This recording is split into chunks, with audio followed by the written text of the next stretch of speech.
This section's on household electricity. Some basic bits that you've got to learn, a few tricky ideas to understand towards the end. So we need to start off by knowing the parts of a 3-pin plug. Then we need to understand about the earth wire and how the earth wire and the fuse work together.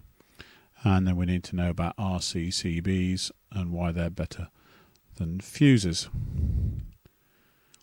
So to start us off, just the parts of a 3-pin plug. You need to learn the names of the terminals and the colours of the wires. So we've got the earth wire, the green and yellow strappy one that goes to the top. We've got the live wire, which is brown. Remember, the second letter of brown is R for the right. This is the one that goes to the right. The second letter of blue is L for left. This is the neutral wire. These are the two key wires that you need in all plugs to take the electricity in and down through the fuse and then to bring it back. And just the two bits at the bottom, outer insulation. So we've got the pretty coloured wires inside so we know which way they go, but on the outside of the wire you'll have a covering that over all 3 wires. That has to go under this part to grip it properly to stop the wire pulling out.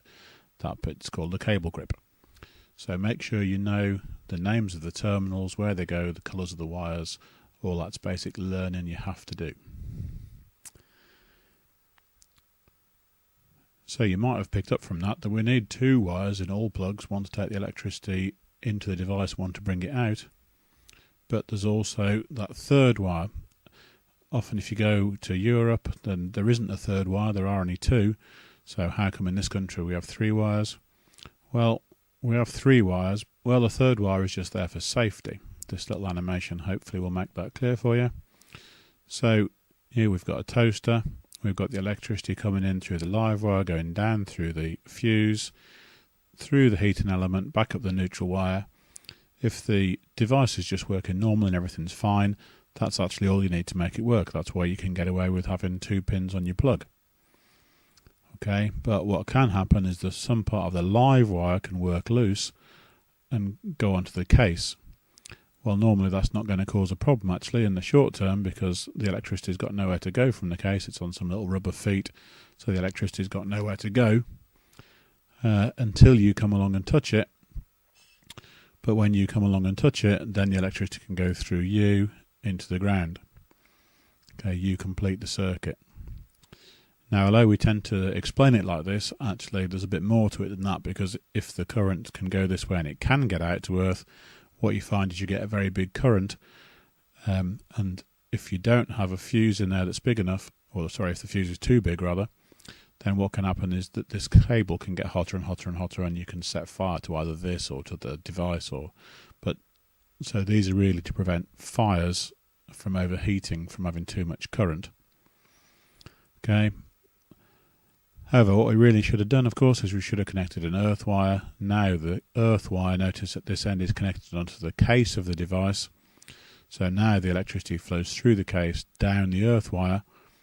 When that happens, that's also very easy, extremely easy for it to go that way. So you get a very big current. Okay, so the purpose of this is you get a very big current. As soon as you get a very big current, it melts the fuse. When the fuse blows, now the device is safe. Okay, so they can prevent shocks. If you're coming along and touching it afterwards, it can blow the fuse. But also they're there to protect you from setting fire to your house by the cable overheating with too much current flowing through it. When you've got a device, it's important that you know what size fuse you should put in it. So here's a range of devices with the current that they take when they're running normally. So if we look here, for example, the washing machine is taking 12 amps when it runs normally. What size fuse should you put in it? Well, here's your selection. Okay, well, what you need to do is you need to select the smallest fuse, which is more than it normally runs on. So for the washing machine, you'd put a 13 amp fuse in. But if you put a 13 amp fuse in your PlayStation plug, then you're going to have a problem, because if there is a fault and that current gets to 1, 2, 3, 4, 5 amps, it's still not going to blow the fuse. So for the PlayStation, the 1 amp fuse would be the correct fuse to use, because it's the smallest fuse, which is bigger than the normal current. So just have a quick look at those, see if you can work out. Here are the correct size fuses to use for these different devices.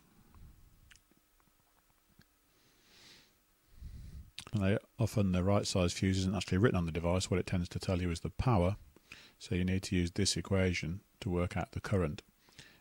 As you'll see later in Britain, the mains voltage is always 230 volts. So this number doesn't change, this is 230. So if you know the power, you can calculate the current. You just have to rearrange that equation slightly to get current equals power divided by voltage. Here's a couple of examples. So a 2,500 watt kettle, 230 volts if it's in Britain. Okay, you work out the normal current, 2,500 divided by 230 takes 10.9 amps. That means that you would put a 13 amp fuse in. Remember, you can't have an 11 or 12 amp fuse because they don't make those. If you've got an 800 watt microwave, again just do the same calculation, gives you 3.5 amps in normal usage, so use a 5 amp fuse. If you've just got a table lamp, 60 watts, it's only taking about 0.3 amps, so you'd use a 1 amp fuse. These are the kind of fuses which you have in your house, not obviously in individual plugs, but this is the fuse box in your house. You probably haven't got one of these in your house. You've probably got something that looks a bit more like this. Certainly in our science labs we've got a box like this, and these are called RCCBs, that's residual current circuit breaker. And there's a reason that these are preferred to these, and the reason is this. If you've got a fuse, the fuse only works by taking time to heat up and blow. So if you're trying to stop a cable overheating in something that's working normally, that's okay because the fuse will blow before the cable catches fire. Right, but what about if you were actually holding the thing when the problem happens? So for example, if you're using a handheld saw or a jigsaw to cut something out and then you cut through the cable, yes, it'll probably blow the fuse, but in the time it takes to blow the fuse, it'll probably have already killed you.